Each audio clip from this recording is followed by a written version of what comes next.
Well, millions of Australians are facing all-time high rents after asking rents for houses and units jumped in the March quarter. Vacancy rates are at record lows in Sydney, Melbourne and Perth, and in Adelaide and Brisbane they're not too much better.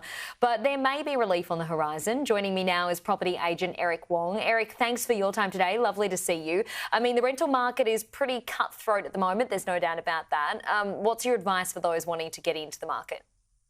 Yes, there's certainly no doubt that it's really hard for tenants at the moment because each property you might have like 30, 40 applicants. So my advice, there's three things you can do. One of them is you can actually potentially offer rent upfront. What I mean is that if you have a 6-month lease, you might potentially even offer the landlord 3 months upfront so that they can help with the cash flow. The second one is like at the moment there's rental bidding is prohibited.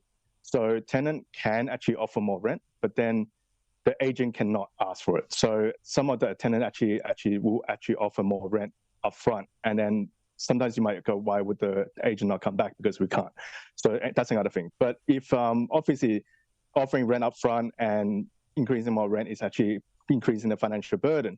So my third advice is like maybe if finance is not something you can do about, then you can actually get a reference from your current agent or your landlord. Sometimes actually, if you get a good reference from a landlord, you can actually sway them to you, because at the end of the day, a landlord doesn't actually just look at the money. They can actually look at would the tenant look after the property. And if you can show from the past that you can look after the property, then a good reference can actually potentially secure you a property without actually having to increase your rent. Yeah, great advice. I mean, people are renting for much longer at the moment. Higher income households are staying in rentals rather than purchasing, simply because the threshold to get into home ownership is such a high purchase price at the moment. How does this impact competition? What are you hearing from people on the ground? Well, definitely there's a lot of people that rather buy than rent, because at the moment the rent amount is actually quite similar to the mortgage amount. But the difficult part is saving for the deposit. So that's why a lot of parents are currently helping with the kids with the 20% deposit. Another way that I tell a lot of tenants is like maybe they always thought you have to have 20% deposit, but you can actually get something what's called a lender's mortgage insurance. So you can actually borrow up to like 90 to 95%. So that could help people get into the market faster without having to rent.